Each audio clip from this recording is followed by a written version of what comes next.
Hey, Brayden. Hi. So, also, not only did we do our note collecting game, but we also made a really fun cafe. Exactly. So, you want to explain it? So first it asks what type of drink do you want, hot or cold? I'll pick one.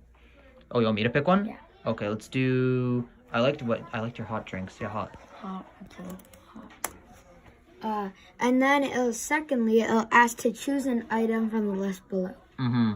So we used a bunch of what? What statements did we use? If statements and if statements. Great.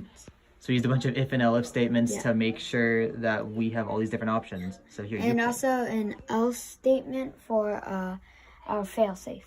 Exactly. So here, which option do you want to choose from here? You even put cafe mocha here? No way.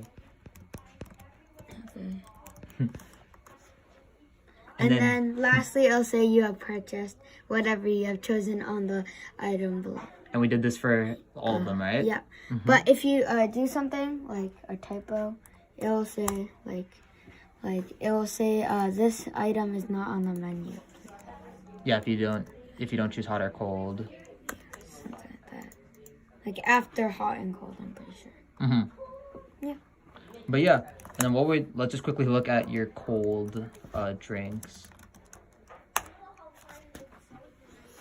Wait, were these them? There's Iced tea, soda, yeah. But yeah, thanks, Brayden. welcome.